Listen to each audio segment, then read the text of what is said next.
And once the storm is over, you won't remember how you made it through, how you managed to survive. You won't even be sure whether the storm is really over. But one thing is certain: when you come out of the storm, you won't be the same person who walked in. That's what this storm's all about. Haruki Murakami from Kafka on the Shore.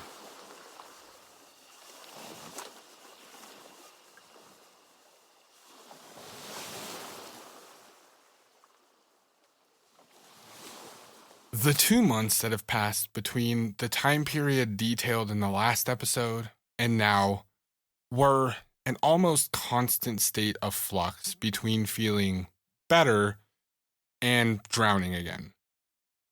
I have no doubts that the waves of grief have not finished their dance, but I can say that as of about a week or two ago now, I no longer feel as though I am drowning.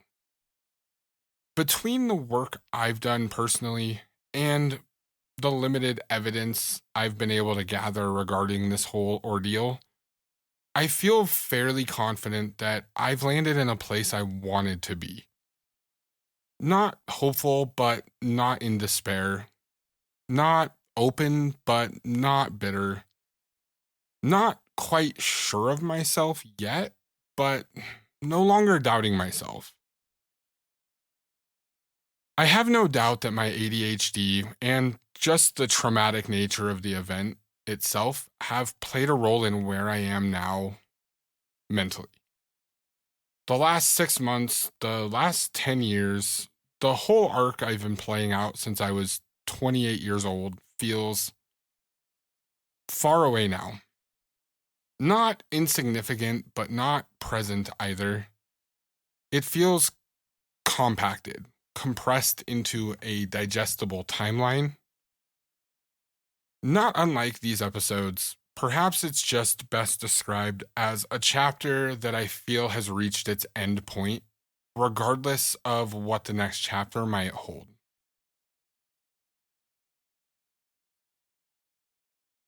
I recall writing the Kobayashi Maru episode where I detailed the idea that what was happening to me mattered far less than how I showed up to handle it. As the opening quote of this episode says, "I can't be entirely sure the storm has passed, but I am certain that I am no longer the man who entered it." The last episode dealt with the collapse of grief, where meaning no longer exists, where it cannot exist, where hope begins to die and illusions begin to fade. And it truly does feel like letting the ocean take you, being at the mercy of its currents and its temperament, and just hoping like hell that wherever it spits you out is somewhere better than where it swallowed you. I said in that episode that none of it fucking mattered, at least not in the way you might hope. And this brief closing episode is about how, even if you can't see it, the way that you react and handle these types of events, these upsets and destabilizations in your life, absolutely does fucking matter. It shapes you in ways you can't even begin to wrap your head around. Ways I still have yet to discover. It shapes how you view the world, how you connect with others, how you think about your own future and the story you're writing. It can turn you perpetually angry, turn you bitter and cold, or turn you into an even softer version of yourself, capable of more love and compassion than you previously thought you were. But every choice comes with a cost. When the storm comes, whether you choose to hunker down, ride it out, and maintain your status quo, or you view it as a catalyst for extreme change, the person you emerge as will pay a toll for that choice.